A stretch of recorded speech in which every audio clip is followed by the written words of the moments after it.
before we conclude, I would be remiss if I didn't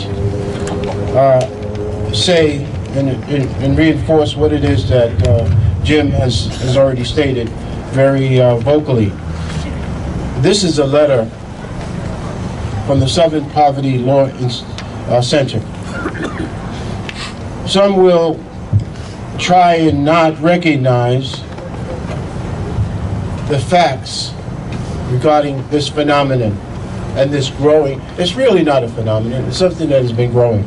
So let me just read this, and in fact I would suggest that those who are not aware of the growing menace of this hate mongers, that perhaps this will awaken some of our minds.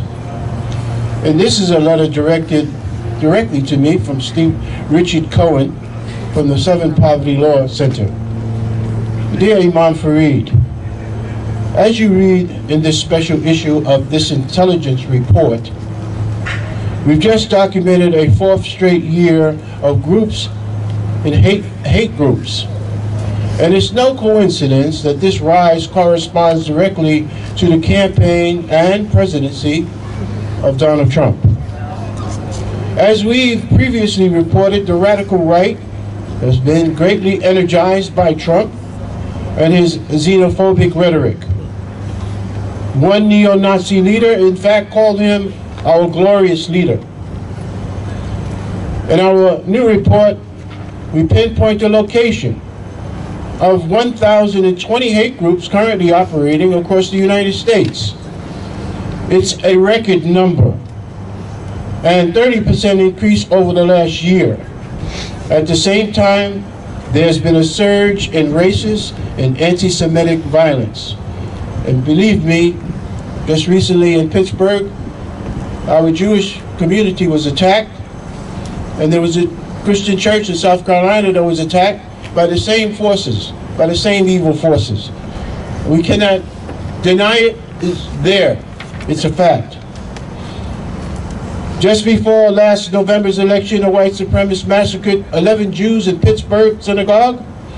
A racist gunman killed 2 elderly black people in Kentucky after trying to enter an African-American church. And a Trump supporter sent 16 mail bombs to media outlets, Democratic politicians, and Trump critics. As you know, we're on the front line of the fight against hate. We've updated our online tracking tools, and there's a website here that he cites.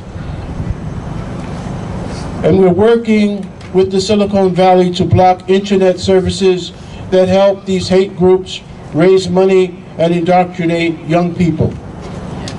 With your help, with our help, just as Jim said, love will defeat hate. So we're pushing back against those who promote hate and violence, and we're also providing vital information and training to help law enforcement combat far-right terrorism. Thank you for making this work possible, and for all you do to bring justice and tolerance into your community. Make your voice heard, and it will make a difference. Sincerely, Richard Cohen, President of the Southern Poverty Law Center.